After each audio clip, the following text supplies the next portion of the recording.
नमस्कार, आप देख रहे हैं टीकेडी समाचार। आइए रुक करते हैं आज की बड़ी खबर की ओर।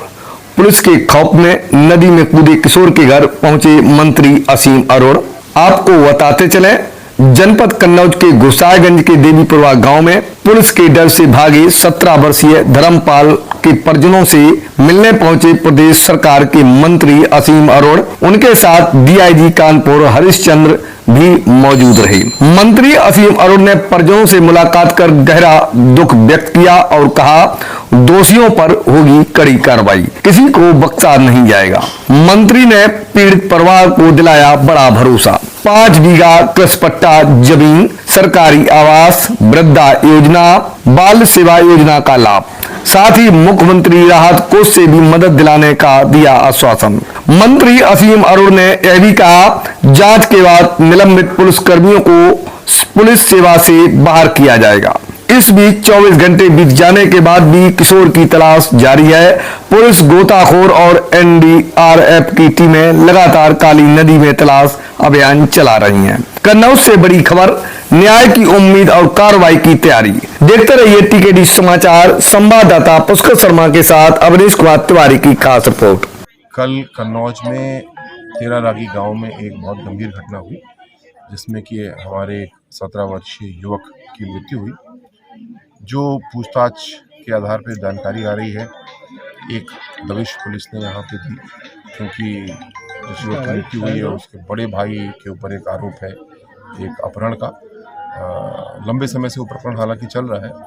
पुलिस का काम यद्यपि रोज दबिश देने का है, लेकिन यहाँ पे जो दबिश दी गई उसमें ये 17 वर्षीय बालक डर गया और काली नदी में जाकर के कूद गया और 100-200 मीटर तक आगे बहने के बाद में फिर ऐसा लगता है कि डूब गया या आगे की ओर बह गया। बचाव दल लगातार काम कर रहा है। हम आशा करते हैं कि बच्चा जीवित होगा। अगर जीवित नहीं है तो फिर शव उसका मिलना चाहिए। जिन पुलिसकर्मियों ने यहाँ पे ऐसी लापरवाही वाली दबिश दी थी, उनके खिलाफ हम लोग कार्रवाई कर रहे हैं। उनको निलंबित किया गया है, साथ साथ गंभीर दंड भी उनको दिया जाएगा। लेकिन ये भी ज़रूरी है कि इस निर्धन परिवार को ताकत दी जाए।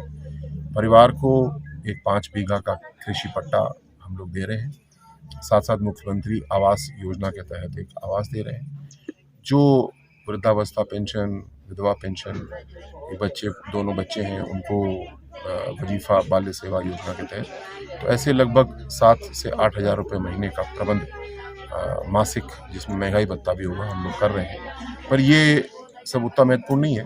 ज़्यादा महत्वपूर्ण ये है कि हम इस समय बच्चे के शव को तलाशें, रिकवर करें, ताकि परिवार की संतुष्टि हो। और जिन पुलिसकर्मियों ने ऐसी गलती की है, उनको कठोर दंड दिया जाए, जिससे कि दोबारा कोई पुलिसकर्मी ऐसी लापरवाही न करे।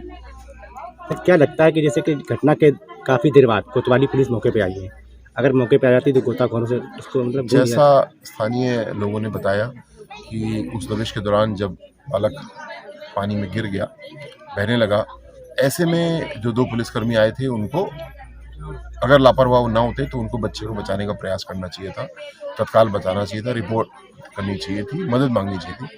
उन्होंने ऐसा न करके यहाँ से खुद वो भाग गए, जिसकी वजह से जो बचाव कार्य तुरंत हो सकता था वो नहीं हुआ। दोनों प्रकार की लापरवाही है।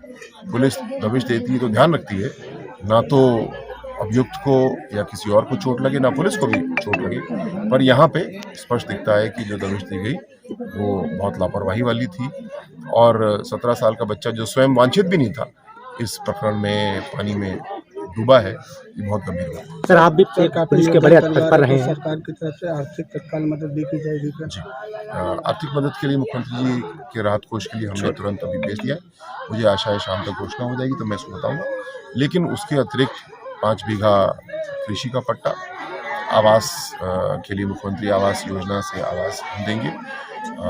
साथ साथ हम लगभग 7,000 रुपये की मासिक पेंशन की व्यवस्था बच्चों के लिए और माता और दादी के लिए कर रहे हैं। सर, आरोपी पुलिसकर्मियों को निलंबित कर दिया गया, आगे क्या कुछ जांच करा के कुछ और कार्रवाई भी की जाएगी? जो 2 आरोपी पुलिसकर्मी हैं, उनको एसपी साहब ने कल रात ही निलंबित किया है। इनके खिलाफ जांच भी शुरू हुई है और इनको दंडित किया जाएगा, इनको सेवा से हटाया जाएगा।